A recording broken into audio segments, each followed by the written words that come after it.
Hey, Bonnie with Skupnos Novozielenia, with you here again talking about questions to answers that I commonly get from people. This one, just yesterday, had a conversation with someone. Was Jesus really God? So this is a very important question to deal with because it separates Jesus from all of the other religious leaders throughout history. Many of them offered great wisdom for living life, but none made the radical claim to be God in the flesh and the only person capable of forgiving sins. So Jesus is unique in this way, so we're going to offer several evidences to this fact. First, others said that Jesus was God. The Apostle John begins his gospel perspective by comparing Jesus to the Word, or Logos. He says this: "In the beginning was the Word, and the Word was with God, and the Word was God." So by choosing the words "in the beginning," he is pointing back to the first words of the first book of the Bible that refer to creation. When creation happened, the Word was there because the Word is God. Now, he further clarifies what he means by plainly saying in verse 14, "And the Word became flesh and dwelled amongst us.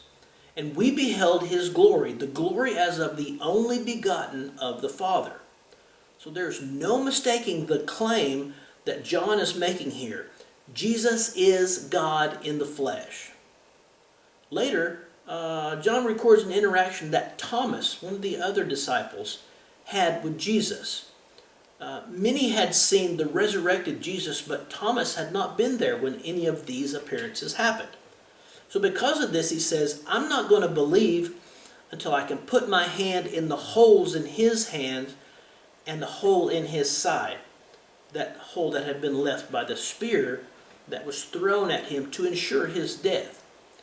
So in John chapter 20, verse 28, we can see the words that Thomas says after Jesus does appear and tells him, "Thomas, look at my hands. Put your hand into the hole in my side." And so Thomas, with shock and embarrassment, I can imagine, says, "My Lord and my God." So we also can't overlook Peter's response to Jesus' question about who the disciples thought Jesus was. You can see that in Matthew chapter 16, verse 16. Peter said, "You are the Christ, the Son of the living God." So those who knew him best, who walked with him daily for almost 3 years, claimed that he was God. But we don't have to simply trust their words. Jesus himself said that he was God. Look at his words in John chapter 5, verse 17. It says this: "But Jesus answered them, My Father worketh, hitherto I work." Now, that may seem like a statement that anyone would make, but to the Jewish leaders of his day, they understood exactly what he was saying. So their response in the next verse, verse 18, tells us, "Therefore the Jews sought to all the more to kill him, because he not only had broken the Sabbath, but said that God was his Father, making himself equal to God." So there was no doubt in their minds what he was saying. And this is not going to be the last time that his words are going to provoke the Jews. In John chapter 8, while disputing with the Jewish leaders again about who he was, he said this in verse 58. Jesus said to them, "Verily, verily, I say to you, before Abraham was, I am." Now, if you know anything about the Bible, you know that way back in the Old Testament, there was a time when a man named Moses asked what God's name was. God said his name was I am. Once again, the Jews knew exactly what he was saying, and their response in verse 59 was that they took up stones to stone him to death. So among the Jews, there was great debate about exactly who Jesus was, because many of the miracles that he did could not be denied. So in John chapter 10, they ask him plainly, "Are you the Christ?" Jesus responded by saying, "I've already told you and you didn't believe me." He explains that they did not believe him because they were not a part of his sheep. And then he ends his answer by saying this in verse 30, "I and my Father are one." Again, the Jews took up stones to stone him at the idea that he said he was God. So others said he was God. He himself said he was God. But even more than that, he fit the prophetic picture of the Messiah, the Christ. All those prophecies from years and years earlier, he perfectly fit that picture. Now, I'm not going to give you a full picture of all the prophecies that Jesus fulfilled, because there's literally hundreds of prophecies about his birth, his life, even his death. I'm just going to mention a few of them. If you want a complete list, I can supply that for you through direct message. But here's just a few. Born of a virgin.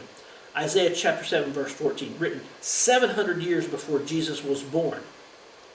When he was born in Bethlehem, that was Micah chapter 5 verse 2, 700 years before.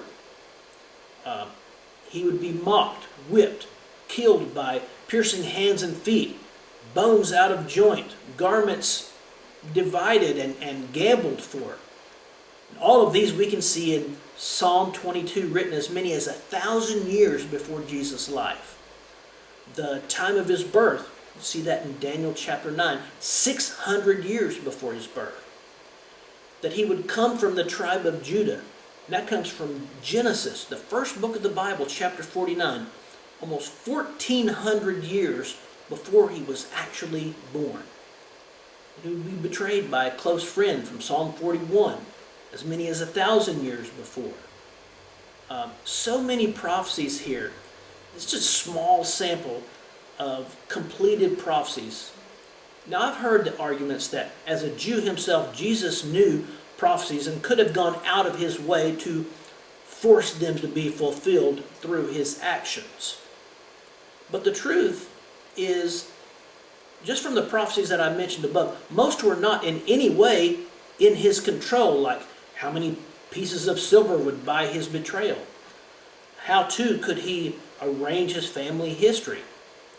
How could he arrange where or when he was born, or the method of his death? This argument of forced fulfillment of prophecies literally falls apart when you actually take a look, a close examination of the facts. But finally, I'd like to submit for your consideration the fact that if God was going to provide a way for humanity to overcome their sin problem, a person of God had to become human to pay the price for their sin. Now, I'm going to go into much more detail in another video, but I'm briefly going to go into it now. The Bible tells us that God's law required a perfect sacrifice for the payment of sin. That was the pattern established in the very beginning. The innocent must die for the guilty. Now, as humans corrupted by the sin of Adam, we're all born guilty. I can't pay for your sins because I have sins of my own to pay for. Only a perfect, sinless sacrifice could be offered in our place. One that came and lived among us, went through all the temptations that humans do, and yet never sinned. That was Jesus, God in the flesh.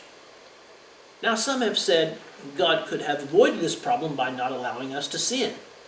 True, but then we're no longer given the ability to make decisions for ourselves. Again, this is a discussion about free will. We wouldn't have the free will to choose. Well, God knows that a forced relationship is not one based on love, and He wants us to choose Him. So He had to give us the ability to make decisions for ourselves. His plan was to offer us a way to escape and give us the ability to choose. So how is He considered by so many other religions to be a good moral teacher or a good prophet if Jesus made the claim that He is God? As I said in the last video, many religions refer to Him as a good man, But how can he can be considered anything good if he said something that was not true? He clearly claimed to be God. If he is not God, then he's a liar. Now there are other alternatives if he's not a liar. Some have said he thought he was a God. And if that was not true, then that would make him a lunatic, because people don't go around saying that they are God. Well, normal people don't anyway. Now his teaching was too true and life-changing to be the words of a lunatic. That doesn't fit. Some have said that Jesus was a legend story, made up by people in later years. But we've already talked about how secular historians who did not believe in him wrote about him, testified about him. Paul, in his letter to the church at Corinth, said that there were more than 500 people who had seen him alive after his death, that were still alive themselves, who could testify to the truth of Jesus at the time when Paul was writing that. No, Jesus is not a legend either. So if he's not a liar, he's not a lunatic, and his life story is not a legend, then that only leaves really one option. He is Lord. He is God. And to reject that truth, again, would be a horrible mistake to make. Well, if you want to discuss more about this topic, I'd love to sit down with you. You can reach me at any method that you'll see on the QR code that follows this video. Till next time, God bless you.